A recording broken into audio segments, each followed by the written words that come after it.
lecture.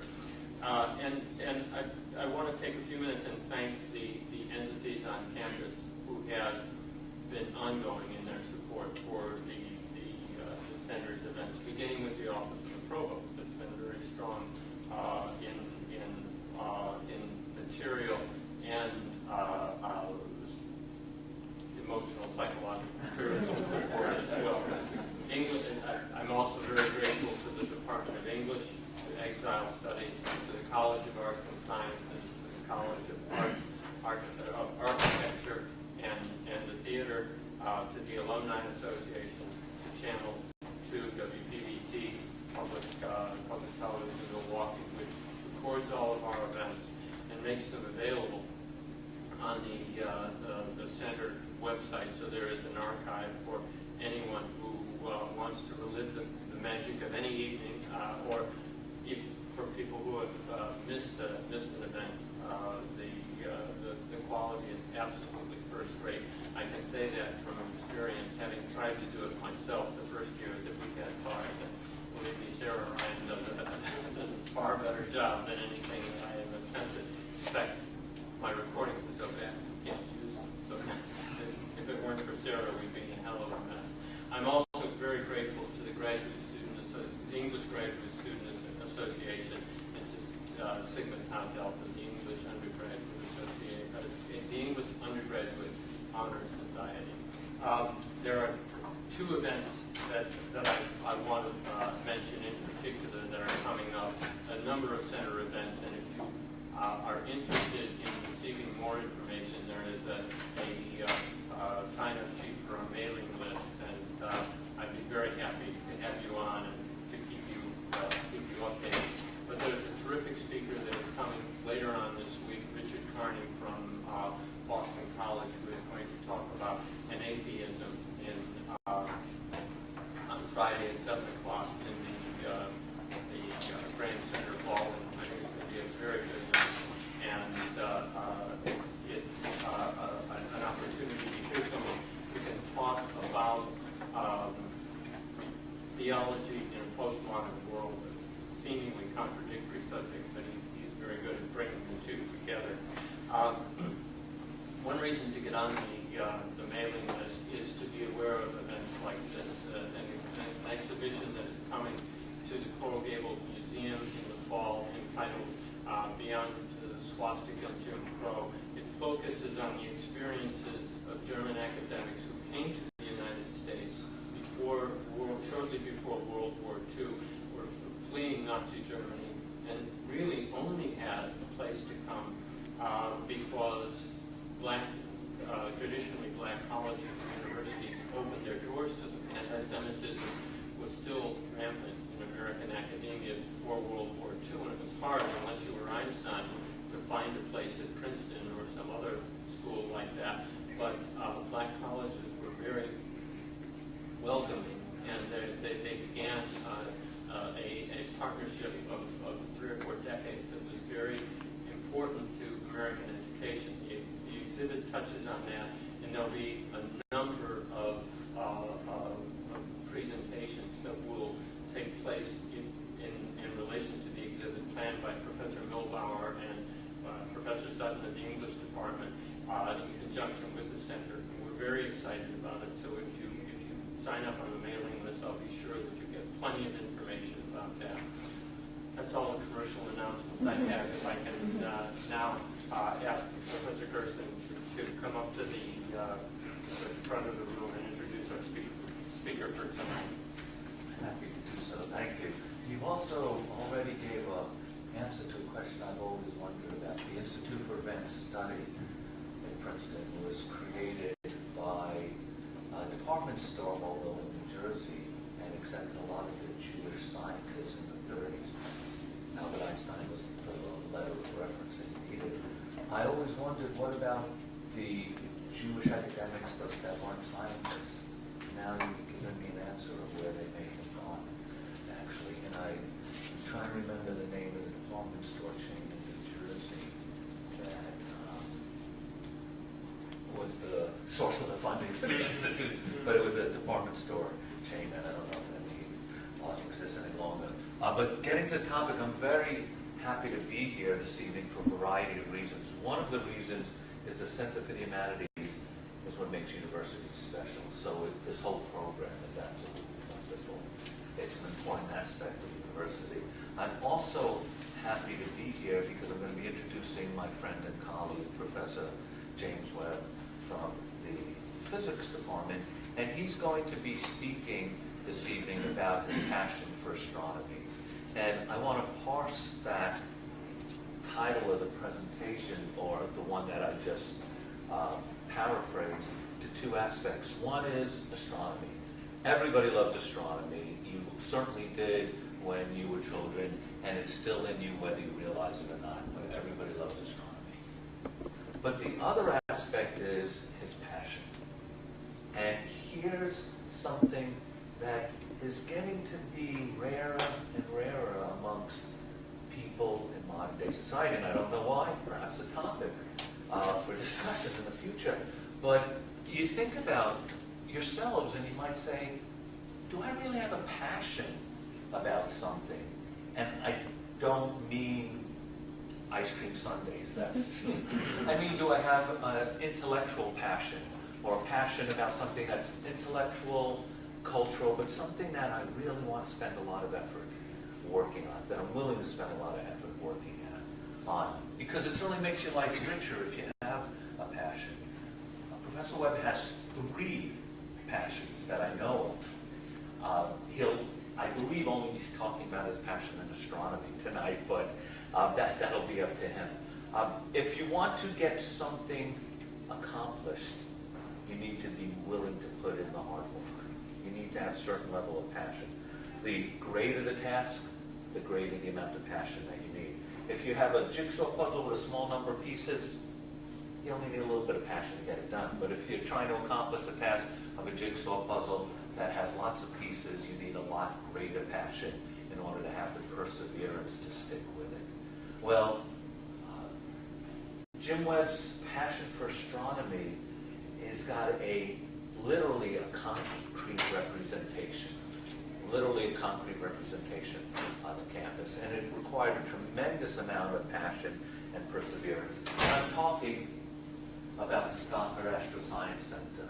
It was Jim's passion, along with the financial help of the university and the state of Florida, that helped build that Stockard Observatory. A wonderful facility that will soon have a telescope in it. And again, you need to build the observatory and then bring in the telescope. You don't bring the telescope, leave it out in the rain, and then hope that you can build an observatory. And so the telescope has already been ordered. It's on its way. It's going to be installed late April or in May. But the point is, in order to get something like this built on campus, and this is no longer an artist's sketch, this is a photograph. That artist's sketch was around for 15 years? At least. That requires passion. But with that kind of passion and perseverance, great things can be done.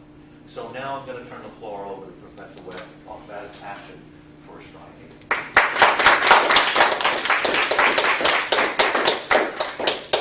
Thank you, Bernard, and thank you for inviting me to give a talk here at this wonderful venue. I want to talk a little bit about astronomy and basically life among the stars. Astronomy is one of the most important versions of science because it allows us to put ourselves into perspective with the rest of the universe.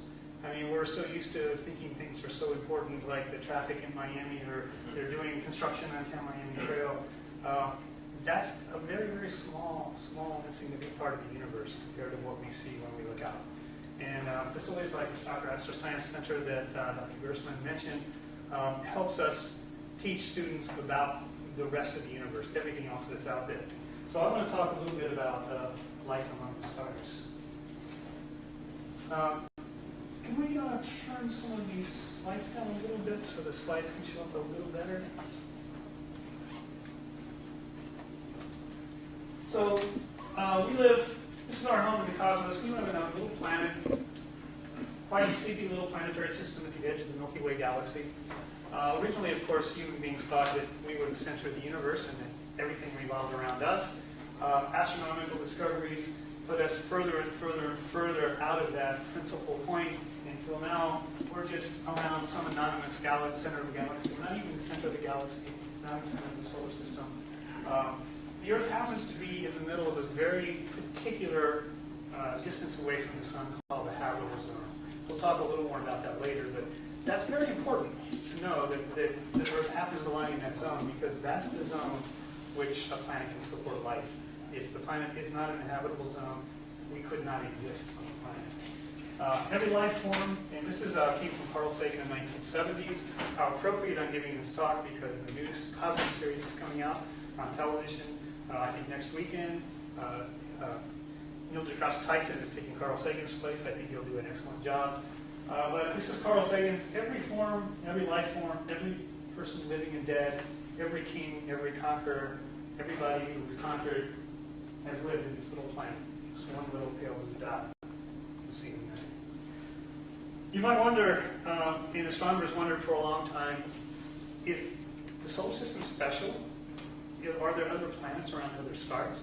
I mean, scientifically, when we run our computer models of the formation of the stars, planets always form. But up until about 15 years ago, we had never detected a single planet other than our own solar system. Now, of course, we found over 3,841 new candidates for planets around other stars. A total of 476 exosolar planets could be out there. There's about 1,035 that are really confirmed, a lot more candidates. The size of these planets range from Earth-mass planets, maybe smaller than Earth, to large Jupiters, something like 10 times the mass of Jupiter. So the answer is our science was right. The predictions we made based on computer models turned out to be correct. Now there are details that we didn't anticipate. We didn't think Jupiters could exist at one astronomical unit, basically the same distance we are from the sun. We find in other planetary systems there are massive planets like Jupiter's very close to their companion stars. But that doesn't mean our science is wrong. That means our science needs corrections. And that's what data is for. So the scientific method at work. We're making these discoveries, we're seeing these planets, and we're correcting them. One thing that life on Earth, and especially in recent events in the world today, like political events, really tells us that we're shown what can happen by 3 planets in our solar system. A total of 3 planets. We have the planet Venus over here, planet Earth down there, and the planet Mars there on the right. They're all roughly around the habitable zone. The Earth is smack in the middle of the habitable zone of the Sun. Venus is on the inner edge, and Mars is on the outer edge. Venus is about the twin of Earth. It's about the same size, about the same mass, about the same chemical composition. And Venus looks like it has nice, fluffy blue cloud, white clouds, and blue, looks like the ocean down there. You think, man, that'd be a great place for a vacation. Except that as you descend into this atmosphere, the clouds are not water vapor, they're hydrofluoric and hydrosulfuric acid. The atmospheric pressure is about 100 times that on Earth. The temperature is about 900 degrees Fahrenheit at the surface. So you wonder what's going wrong with Venus. It's in the habitable zone, close enough. It's got the same chemistry as the Earth, the same rock composition. Well, the thing is that went wrong in Venus, as Carl Sagan identified, was the greenhouse effect. The greenhouse gases came up in the atmosphere, blocked. So what happens is the radiation from the sun comes through the clouds, hits the surface, is irradiated by infrared radiation, and the greenhouse gases block it from escaping. So it keeps heating up and heating up and heating up. And then all the water boils and evaporates. And then the rocks start boiling, and the rocks release toxic gases like hydrofluoric acids. Could that happen on Earth? Absolutely. That could happen. And what do we have to do to make that happen? Well, we have to dump particulates into the atmosphere. We have to ignore greenhouse effects. We have to keep on what we're doing. It'll happen. The question is, how long will it take? And the answer is, we don't know. We can't predict whether it's going to rain tonight or not. How can we predict how long these atmospheric effects are going to take? But the point is, we can learn from other planets in our solar system what not to do to our own planet. So this is urban development, and learn what from other cities around you what not to do. Learn from other planets what not to do to your planet. Mars, for instance. Mars used to have running water. It used to have lakes. We see concrete proof that there were rivers and lakes on the surface of Mars billions of years ago. And the question is, water can't exist on the surface now because it doesn't have enough atmosphere. What happened to Mars' atmosphere? The answer seems to be that Mars could develop an ozone layer. Ozone, as you know, is weakly united oxygen molecules in our upper atmosphere that basically absorbs the ultraviolet light from the sun. Ultraviolet light is very damaging, not only to biological cells causing skin cancer, but also causes the atmosphere to evaporate off very easily. So what are we doing to our ozone layer? Oh yeah, we're destroying it, aren't we? The question is there intelligent life on Earth? I'm not sure. So Mars is a different tale. It's a different thing not to do with your planet. So by looking around using astronomy, we can tell what not to do with our planet. Those are the other planets in the background. They don't tell us much about ourselves because they're totally different. Mercury is too close to the sun. It's too hot. Jupiter, Saturn, Uranus, and Neptune are totally gaseous planets, totally different character from the Earth. So they don't really give us a lot of information. Right now we have experiments on Mars that's around the surface trying to find signs of life. So a good question is there life elsewhere in the universe? Good question. Astronomers have been asking themselves for a long time. In fact, some of the first people to ask themselves that, besides philosophers, were astronomers. And those first people, the first person named Frank Drake, was not allowed to request telescope time on national facilities to search for life. Most people thought it was a useless thing. Why do it? There's no life out there. So he had to sneak around and put in proposals to do other observations, and in a few minutes, he'd search. That's what I've covered. He developed an equation called the Drake equation, and you can get this in some Wikipedia. There's also websites you could go to. And basically, you put in various things and try to figure out the number of civilizations that should exist within our galaxy. And some of these factors are the average rate of star formation. We know that. We can observe that using astronomy. The fraction of those stars that might have planets, we had no clue until about 10 years ago when we started finding these extrasolar planets. And now we know that number is very high. Probably about 80% of the single stars have planets in orbit around them, maybe even higher. The average number of planets that can actually hold life, those are the ones that orbit around in the stars' habitable zones that could support liquid water. That's life as we know it. Life exists in some other form that we don't know about. This equation has to be changed, but life based on water and carbon. Average number of planets that can develop life at some point. That's the sticky point, isn't it? We only know of one event of life occurring, and that was on Earth, and we think all life sprang from that particular event. How likely is that? Astronomers can't tell you that, except the biologists. So I call the biologists on the carpet. They have to give us that answer. If you put the proper chemicals under the right conditions, will life always evolve? Or are we freaks of nature? I tend to think that that should be a large number. If the chemicals are right, if the situation is right, if enough time is right, life should evolve. But that's an opinion. I have no evidence in which to base that. So, and this is the lifetime of civilizations that can send signals or receive signals that are detectable. That's a great question, too. We've been transmitting for, maybe 80, 90 years now out in space. And those radio signals go at the speed of light, so they've emanated about 80 or 90 light years away. And so only life forms within that range could even know we were here. Otherwise, they would not know we were here. And so it seems like radio communication is the best way of determining whether extraterrestrials actually exist or not. So where do we look? We look for Earth-like planets. Some of the tools that we use for detecting life, you may recognize this from James Bond movies. They used it to do other things, but that's actually the Arecibo Radio Telescope in Puerto Rico. And this is the Allen Telescope, and this is the Greenbelt.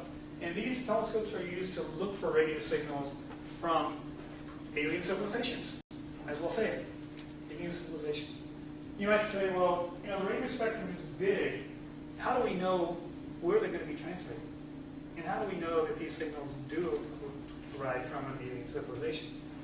And it turns out that if they're astronomers, and they probably will be if they have the ability to emit radio signals, they'll be astronomers, they'll know that there's this little thing called the water hole between a hydrogen line and an OH line that every astronomer knows about. And there's not a whole lot of interference with galactic noise, our atmosphere, quantum limit, background. It's a little hole there. And so if they're smart, like we are, they'll be transmitting and looking at precisely those frequencies. So telescopes like the Allen telescope and Arecibo telescope tune in to that frequency range and see if they can see some signal that's not distinctly periodic like pulsars, that has some type of modulation that might be due to, it might carry information. And that's the way we would, most likely way to detect any alien civilization.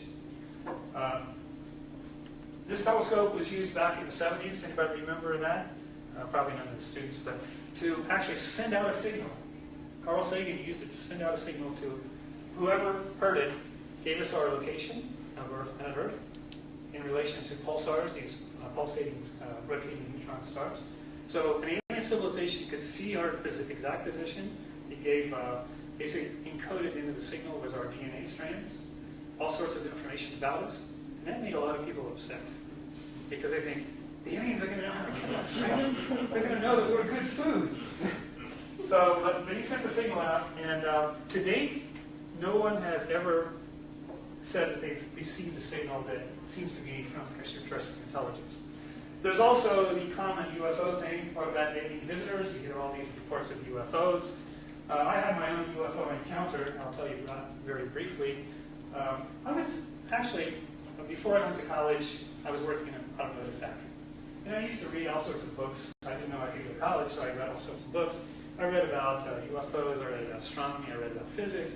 And I was pretty much boned up on all that stuff. And as I started learning more about physics, I started realizing UFO stuff is totally garbage, right? But I started then debunking UFO cases. And I get calls when I was a graduate student, and the secretary would always send these people to me. I saw something. What is it?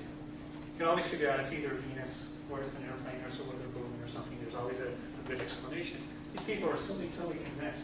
So I got a call one day. I was at my office from UFO Hunters. Have anybody seen that on the History Channel? So, and I figured History Channel, I had to watch that show. So I watched it, and it was just total garbage. So I called them back and said, no, I'm not doing it. They wanted me to take this case of a guy who thought he flew his plane from Andros Island through a mini black hole and arrived in Miami much faster than it was physically possible. So he had to go through a wormhole. And so I said, look, I don't want to even talk to you guys. I've seen your show. And he said, no, we really want your scientific input. We want to figure this out. So they sent me the material, and I figured out what actually happened. He was actually wrong. His altimeter was off. He got into a tailwind. I took the fuel capacity of this plane, the capability of this plane, and I figured out I'd be exactly on time, exact tailwind and everything. Totally made sense. So they invited me to the Bahamas, and I met the UFO Hunters guys, and they filmed it. And I explained to them that I even did the calculations about how massive the black hole would have had to be for them to fly a plane through the event horizon and not get destroyed. And then another black hole, the other black hole's mouth would have to be moving about 8/10 the speed of light, and what effects that would have on the solar system. And so I explained it, and they were really nice and very supportive. Of course, when I got back and I watched my little segment on the UFO Hunters, it had a little bitty clip of me saying, yeah, wormholes could exist mathematically, and that's it. And then they had this crazy guy on after me. So I was infuriated, and so I wrote a letter to the Skeptical Inquirer, and I put them on the Skeptical Inquirer watch list as the worst show on television for science, treatment of science. But that was my encounter, and of course I was probably laying there in the bay saying, there's no UFOs while the alien was behind me, putting bunny ears on me, right? So UFO Hunters, terrible cities. So back to science. Is the universe dead besides Earth? That's a good question. As we look out into space, even in molecular clouds in the galaxy, there are the building blocks of life. There are amino acids floating around. Water and carbon are some of the most common things on planetary surfaces and interstellar gas clouds. Planets now we see are everywhere. The more ability we have to detect them, the more we find. No life has been found on nearest neighbors to date, even Mars, which is studied pretty thoroughly. But again, Mars only had a limited window among which life could evolve because it lost most of its atmosphere due to the fact that it boiled away. So if it did form on Mars, it was early in the formation of the solar system, probably about 3 billion years ago, and that life, the traces of life might be under the surface. So we can't send little robots crawling on the surface to dig down far enough to see those traces where they would probably most likely be. So we're still not done looking on Mars. But no concrete evidence of alien visitations, no radio signals detected from the other star planetary systems yet. But this would be one of the most profound discoveries of our times if we did detect signals from an extraterrestrial civilization. The thing is, we can't wait on them to solve all of our problems. Right now, it appears we're pretty much on our own. This is a good picture. Again, I go back to Carl Sagan, one of my heroes. He had the Voyager spacecraft. The Voyager spacecraft were spacecraft launched in the 1970s that went out and investigated Jupiter and Saturn, and then went on the grand tour, went on to Uranus and Neptune. And as it was leaving the planetary system, he turned it around and looked back and took a picture of the Earth. And the Earth was 1 pixel in that camera, a little pale blue pixel there, and streams coming off of some of the other planets. And that's the home that we live in, that everybody we've ever known, all life forms we've ever had anything to do with or ever heard of, lives there. And this background here is sort of cool. That's the cosmic microwave background. So that's the background radiations we're bathed in every day as a function of the formation, leftover from the formation of the universe. So that's our little abode in the entire universe right there. That's it. That's all we got. Can it be a home forever? And the answer is no. Absolutely not. The Earth has changed remarkably over geologic time. In fact, how many of you realize that the Earth's original atmosphere did not have any oxygen in it? In fact, our atmosphere should not contain oxygen. That was put there by plant life. So people like us, who breathe oxygen, could not have existed in early Earth. So the Earth's atmosphere was transformed by life early on. We're transforming it again, unfortunately, with climate change. The solar constant increases with time. That means as the sun ages, as it uses nuclear fuel, it gets a little bit brighter every year. Now, not a lot, but a very tiny amount. But we're getting down where we can measure this solar constant increase. And as a function of time, this gets bigger and bigger. It's going to have more and more of an effect on our atmosphere. It pushes that habitable zone a little bit further out each time. And the Earth's climate changes due to natural causes, and of course, we have been causing climate change. Unfortunately, we went through a number of years where nobody believed that we were causing climate change, and we got rid of some of these safeguards scientists were trying to put into place. On top of that, the Earth is a dangerous place. Could this happen here to us? Absolutely, it could. It's very, very possible. This is an artist's depiction of a large asteroid slamming into Earth. And you wonder if this ever happens. And the answer is yes. We have geologic evidence that the demise of the dinosaurs and about 98% of the species that were alive at the time were killed by an impact of a large comet or asteroid in the Yucatan Peninsula. We see the crater. And we see that material from that particular asteroid was strewn all over the Earth. So there's a particular layer called the KT boundary where that material from that impactor flew up, filled the atmosphere, blocked the light, all the cold-blooded animals died off, dinosaurs. Only our little furry ancestors were able to survive, and probably mosquitoes and rats and things like that. And that's how we survived. But this could happen. In fact, this has happened many times. All those red dots are known craters from large impactors on the surface of the Earth. Have any of you ever been to Arizona and actually visited Behringer Meteor Crater? It's a large meteor crater in Arizona that's a fairly recent one. It's not a global destroyer, but it's big enough to make you think, wow, if that had landed in New York City, or if that landed in London, or Paris, it would be a huge event. So they're scattered all over the world. And of course, the Earth is covered mostly by water, of course, so we don't even see craters for those. But those impacts would not cause craters, they cause tsunamis on local land masses. And you don't see the ones, you see it, and these are fairly recent because of weathering. Weathering basically gets rid of all of the evidence, but those are the ones that we know about. That mess is basically the number of Earth-crossing asteroids. So we've had a program that's been looking for Earth-crossing asteroids. So this is the orbit of Mercury, orbit of Venus, orbit of the Earth, orbit of Mars, and all these other circles are asteroids of no size bigger than maybe 100 meters orbits. And you can see they're crossing Earth's orbit constantly. So there's lots of large impactors out there, and we don't even know where they all are. There's a video. If you go to YouTube and you watch that video, it shows, basically it's a video of the discovery, as a function of time, the discovery of asteroids. And it's just amazing. You can tell when NASA launches a new satellite, or when we have a new program funded by the National Science Foundation to find these asteroids, how many asteroids they find. They found, I think it's over 90,000 asteroids that could potentially impact Earth at some point in time. But the solar system is a dangerous place to live. And one of the things that Neil deGrasse Tyson said that I really admired him for saying was, it's not that all civilization might be destroyed by the impact, but the worst thing is that we know about it, and we have the technology to do something about it, and we don't. Just because we don't choose to. That's the worst part. Here's some near-Earth encounters.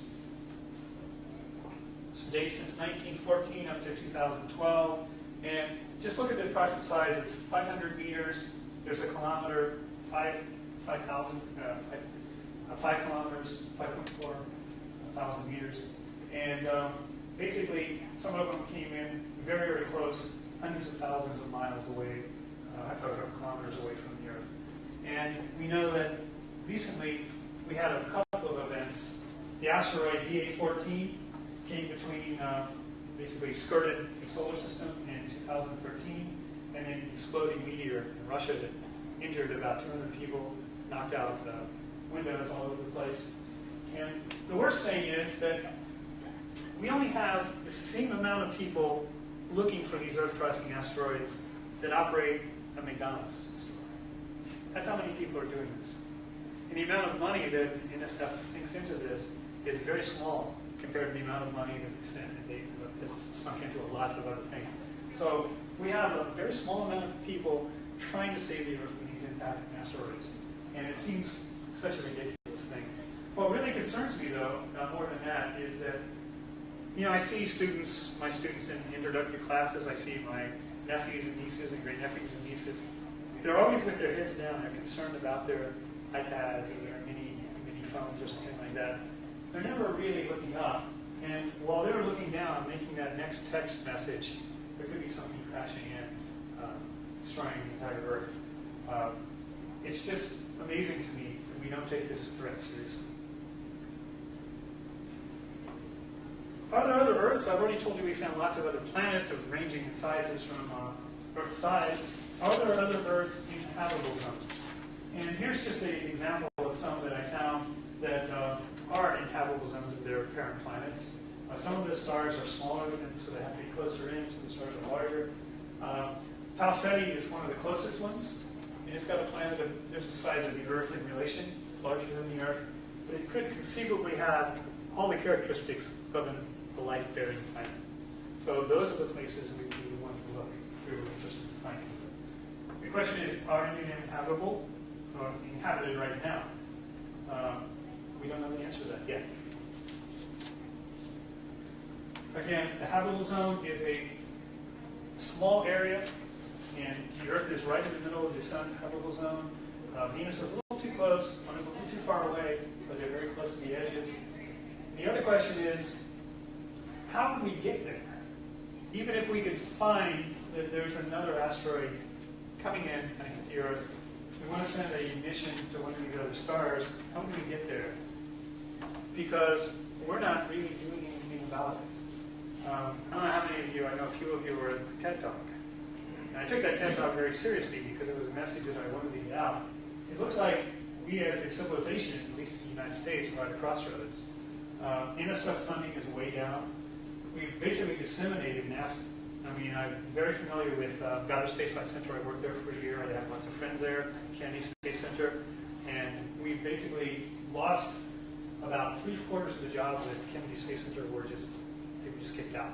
They were just lost due to budget cuts. There are no real missions for NASA. We don't have any space shuttles right now with the crisis with Russia. What are we going to do with the space station? We have a space station we can't even send people up to or get people back down from, unless we use Russia's rockets. At that time, the James Webb Space Telescope, the Next Generation Space Telescope, funding was in jeopardy. It's a little firmer footing now, but it's still not completely done. And what really got me was one day I turned on CNN. This has been about 6 or 7 years ago, and when they had the trials about global warming, where researchers were getting their funds, or their United States, the state-funded funds rejected because of their talking about global warming being caused by humans. They basically had their NSF funding was being cut because of politics. That's the worst thing. I never thought I would see that happen in the United States. So we have a couple of options. We have one option, since we're stuck here on Earth, we can't go anywhere. Don't fund education, kill NASA like we're doing, retreat back into our ship. One of the first books I ever read was Carl Sagan's Cosmic Connection. The Cosmic Connection basically said that, look, we're all citizens of the universe. We're not just citizens of the country where we live in, the state, or the continent. We're all citizens of the universe. We're all connected, and we're all here in this together. And we have to protect ourselves. We have to go forward. And that's done by education. We want to get out and be global and be cosmic citizens, not just global citizens. So it looks like we're retreating back into our shell. We're not funding the space program. We're not funding higher education the way we should. And that's what we're going to be talking about as the waters rise for global warming. New York becomes a survivor Earth. Or we could go option 2, fund education, lead state science and decision-making process, fund NASA and space explorations, and actually become those cosmic citizens that Carl Sagan said we should become. I hope we're choosing option 2. In the future, when I was growing up, my favorite show, you could probably guess this, was Star Trek. Who would have guessed, right? Star Trek had people of even aliens, all different nationalities, participating in exploration. Sure, they had battles and they fought, but if you watch the series, everything behind the main show was not fighting, it was not military. It was exploration. It was making connections. It was getting out and being local, cosmic citizens. The new Star Trek movies are a totally different genre. They're all fighting and all battles and all blowing up. I can't get into it like they do on Star Trek. I thought back in the 70s when I watched people walking on the surface of the moon, yes, we really did walk on the surface of the moon. I know some of you younger people weren't born then. A lot of my students weren't born then, and a lot of my students tell me, well, I read that was a hoax. We really did. And believe it or not, that we went on the moon with computers that had the memory was about 200 kilobytes. I said kilobytes, not megabytes or gigabytes, kilobytes. A lot of those computer circuits were hand woven by people with wires. Very primitive compared to what we have today. And so people say, well, we can't go to the moon, we don't have the technology. That's ridiculous. We have all the technology we need. It's just that we haven't got the desire to do it, to go out there and be a global citizen. The James Webb Space Telescope, no, it's not named after me, unfortunately. Wish it were. It was named after the director of NASA when we landed on the moon. He was instrumental in making that space program operate. It's going to be the next generation Hubble Space Telescope. Hubble Space Telescope has shown us so much about the universe that we never knew before. It's allowed us to look into distant places in the universe that we had no idea existed before. And in fact, if you go over to the Stocker Astro Science Center, and I invite you all to do that, if you look up in the exhibition hall, you see not a starry sky, but you see images of galaxies. So Hubble Space Telescope found a place in our galaxy that was devoid of gas and dust, and there were no stars in that area, or very few stars. And it peered out that, and looked out for several weeks, and just taking exposure. Apparently an empty place. When the picture came back down, the CCD image came back down, and they looked at it, it had billions of galaxies. And so these galaxies were the furthest galaxies we've ever seen. And so we had that painted on our dome in the Soccer Asteroid Science Center. So when you walk in, look up, and that's what you'll see. And that basically opened our eyes to lots of things that we didn't know about the universe.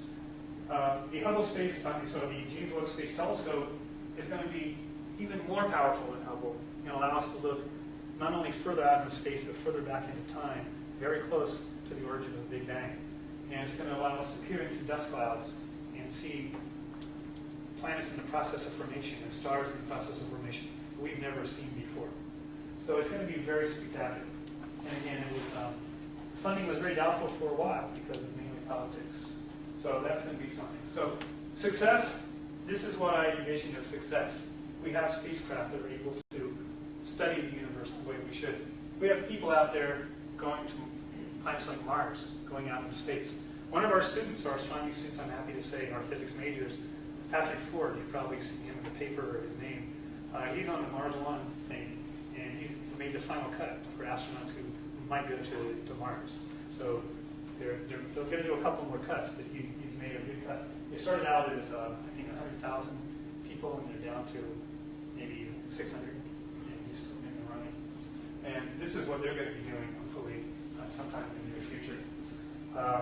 This brings up another issue. It's called the privatization of space that's been popular. They're dialing down, as they dial down NASA, they reroute some of NASA's money into private firms and try to get them to go to space. And SpaceX is one example. I have a problem with that because private companies tend to look for profit.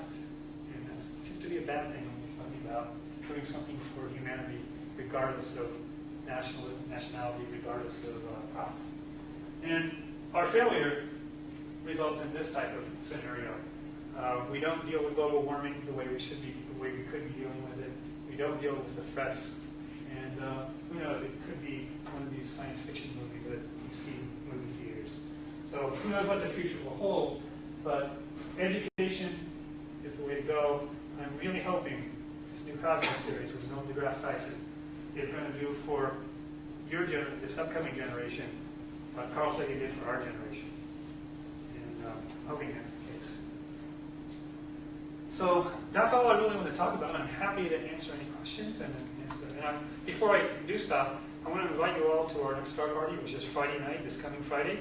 We have Russell Romanella, who's previously from NASA. He finally retired, but he's going to come back and tell us about the direction NASA's taking. That's 8 p.m. in CP 145. And after that, we'll open up the Soccer Asteroid Science Center, and we'll have the telescopes on the roof open if it's clear weather, so you can see Jupiter, you can see the moon, you can see maybe even Saturn. Sky down, we can see it. Probably Mars. And I'll also take tours down to our Starship control room. And you have to ask me about that. That's my secret. So thank you very much for your attention.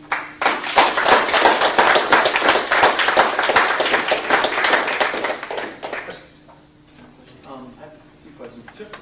One is that NASA's funding is obviously decreased, and I understand they're not sending any more manned flights anymore. Are they still focusing on space exploration with the amount of funding that they have? And the second part of my question is kind of related. What would it take for the United States to increase its funding for NASA and to get once again interested in space exploration, in your opinion? So the answer to the first question is what NASA has now been charged to do is not do manned space exploration themselves, but to take the money given to NASA and route it to these private companies like SpaceX and some of these other companies. And they think they can do a better job of more cheaply putting people in orbit up to the space station.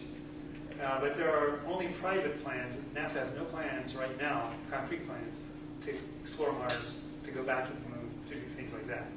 So right now there are no, NASA is just sort of handling the money for these private corporations. I think that's a mistake. That's just me, because I don't trust businesses. I've never been a business person. The second part of the question is, what does it take? The answer is, I wish I knew. I would be right there doing it if I knew what to do. Right now, they're threatening to cut funding for national observatories. The NSF is cutting funding for facilities that are retiring telescopes that are absolutely critical for locating these Earth-crossing asteroids. But the money is just going away. As Neil deGrasse pointed out, I think it was one-tenth of 1 penny of everybody's tax money would be enough to support NASA to the level that we need NASA to be supported, to bring back all of those people who have been laid off, start building rockets that we can actually send people up to the space station, maybe even a lunar plan to go to the moon. NASA right now is concentrating on sending out unmanned spacecraft like rovers that are on the moon right now, on Mars right now. But we don't really have a focus. And I'm a big, I love Obama, and I'm a big proponent of Obama, but I'm very disappointed that he has not rescued NASA. I know he has a lot on his plate, everything, but it's a big disappointment that NASA is falling on the wayside. And, it's just disturbing. I don't know what it takes. I wish I knew. You said that the new telescope that they're building can peer further into the origins of the Big Bang. Do you mean the first planets to be created by the Big Bang? So basically what happens is as you look further and further out, the light gets redshifted because the Earth is, the universe is expanding more rapidly. So the new telescope, the James Webb, looks in the infrared part of the spectrum. So that's exactly the frequencies at which the light from the first galaxies, called the assembling of galaxies, will come from. So we won't be able to see planets out there or maybe individual stars, but we'll be able to see galaxies that first formed after the origin of the universe. So that's going to be very exciting to see how galaxies were first assembled. And also that infrared allows us to peer through the gas clouds that basically cover. So what happens when stars form, you have a huge gas cloud, the center collapses, and the star forms in that center. It's completely shrouded by the excess gas and dust outside, so we can't see it. But the infrared light goes right through that, so we'll be able to see the stars in there collapsing. And so the James Webb Space Telescope not only is going to be bigger, it's going to be beyond the orbit of the moon, but it's going to be sensitive to those frequencies that are really critical that we understand what's going on.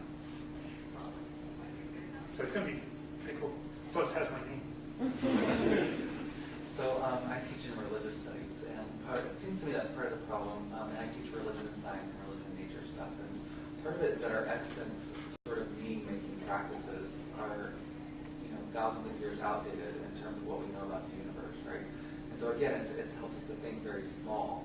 What do you think about projects like Brian Swim and Tom, to try to narrate the universe as a story that we can fit ourselves in and see ourselves as sort of conscious, the universe come to conscious life itself and that sort of thing. Do you think we need new, meaning-making practices, new narrative based upon the universe story, so to speak? Or? Yeah, that is one approach, because I think what's happened is that society has been sort of becoming numb to the whole science and astronomy thing. When Carl Sagan first came out with Cosmos, it opened everybody's eyes, and he really was great at getting out there and getting the people who are not educated, who do not understand the physics or afraid of the math, and demonstrating them that they can understand these processes that are going on, and that they can enjoy and go along this journey throughout the universe with him. Since then, nothing has been done, and the science has been coming at us, and people get excited when we land something on Mars, but they tweet about it for about 10 minutes, and then they get more interested in the guy's hairdo than they do the actual discoveries that they find on Mars. So I think what we need is to get society somehow or other, maybe that's the method, to get them interested again, to get them to see that we live in a universe that's out there, that's very rich, and it has a lot of things out there, and we're focusing on this little bitty planet, this little bitty landform. And what I do with my astronomy students, I teach astronomy, I love my class. I get about 130 fresh faces every semester to lead on this path of discovery throughout the universe. So usually, the students come in and they're being dealt with parking problems and traffic, and so I have music playing, and it's usually astronomy music, and I put up the astronomy picture of the day. So I have something sort of to get them in the mood to learn about astronomy before we start with the equations and the lectures and stuff like that. So I think methods like that and just getting things out there to the general public. When I first came here, the first thing I did was I started our public lecture program. I don't know how many of you know we have star parties and public lectures, 5 events every semester since I've been here. And it's not really supported by any financial things. I just do it because I grew up with Carl Sagan. Carl Sagan told me that's what I should be doing. So that's what I'm doing. More than anything else, it's the public face of physics. It's the public face of physics because we have the coolest pictures. And FIU is actually plays a very special role regionally in that regard. Yeah. Well, in Southern Cross, our local astronautical society, we go out to high schools, we go out to lots of different places and give talks at probably every high school in Miami. We give talks. But that's just something that we need to do, you know, and we need to get public awareness because you look around and you don't see things in newspapers. There's no science sections in newspapers. There's no astronomy section. What sort of publishable research are you going to be able to accomplish with the telescope in this territory? Well, publishable research and research and teaching is 2 different things. So this is basically a research facility, or teaching facilities. This is built for the students. So already, even without our 24-inch telescope, we just have our 12-inch in there now. I've already had my observational astronomy class take some video of the moon, and we built labs teaching the moon. We've already made some observations that we can contribute, perhaps to what we can do is we can look at asteroids as they called a star, go by a star, in many different ground stations, see it at the same time, they time the passage. We can calculate the size of that asteroid. We could contribute in that way too when we did the 24-inch. So we're already using the observatory for teaching. The control room that I mentioned before, that sort of looks like a Starship Bridge, we just had an international. In fact, that's why I'm a little punchy right now. I was up until about 4 in the morning observing from our telescope in CHUE in Arizona from the control room. So we control telescopes on basically one in Arizona, one in Sartolo, Chile, and we're getting a new one now in the Canary Islands off the coast of Africa. So we'll have 3 telescopes, literally 3 different continents. And we control it from our Soccer Astro Science Center, the 2nd floor. And it's a really nice environment because I designed it. I actually didn't start out designing it to look like a Starship Bridge. Everybody thought it was just because I'm a Star Trek nut, you know. But actually, we had been using the telescopes from my office. And my office is, you know, used to be about like from here to here. And so I have like 5 students in there and me, and it got very uncomfortable because we're operating usually 2 telescopes, and we need 3 computer screens for each telescope. And I had 2 computer screens. So we had to make windows, you know, very uncomfortable. So I looked around when I found out we were actually getting the Astro Science Center. I looked around and did some research on control centers. I looked at the airport, control centers, police, emergency management control centers. They have all these screens up. And I finally stumbled upon a renovation of the CBAC, the Continuous Electron Beam Accelerator Facility, Newport News, Virginia. They did a $5 million renovation of the control room. They had this really big screen, and they had consoles, and they had a place for the PI, the principal investigator, to sit. And I took that and said, that's exactly what ours needs to look like, you know. And so I put that in our room, which is a round room. I've seen that before.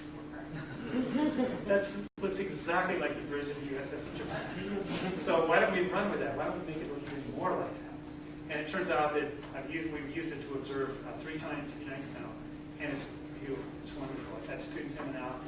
We have all the screens we need. We have separate screens for everything now. We don't have to have every little small windows. And it's wonderful. We actually have a good sound system in there, so we actually played a concert while we were observing. Observing is actually quite easy if everything goes right. And the telescope's working, the camera's working. You just watch the quality of the images as they come in. You don't have to do much. It's when things don't work right, it gets really exciting. We couldn't watch the concert, but everything was working. So I guess the answer is we can contribute a little bit to research with it, but mainly it's a teaching facility. That's what it's intended for. The great thing is our local telescope will have the same operating system as the telescopes that are research observatories. So once the kids learn how to use the local telescope, they just switch over. See, the same operating system in front of them. Same thing. And I guess on that same point, just for curiosity's sake, the telescopes that are out in Arizona and places that are obviously away from cities and stuff like that, how will light pollution affect the telescope here in FIU? And do you guys have like certain times to observe, and like how does that come into play? So, well, observing time, our telescopes in Arizona, in Chile, and now in the Canary Islands are run by what's called the CHUE Consortium. We're a member of the 10 University Consortium. And so we divide up the time evenly between the 10 universities. So we know which nights we ask for specific nights for this telescopes. For our local telescope, we'll have total control over it. So every clear night we can open it up, or students can open it up. And so it'll be operated from the control room on the same computer program as we operate the remote telescopes over the internet. Out of our remote sites, there's nobody out there. It's an empty dome. We control everything from our console, from our computer console. So we'll be able to do the same thing here. But we have the added advantage here. The students will be able to walk upstairs and see what's going on, see the telescope, see where it's pointed, to see what it means to rotate the dome and stuff like that. So the teaching experience will be totally different. Did that answer your question? No, it's perfect. Well, I invite you all to come visit the Stockmaster Science Center. I don't think you've been there since it's been completely finished. No, you give it your early tour. Oh, okay. Oh, you were at the press conference. So. Well, join me in thanking to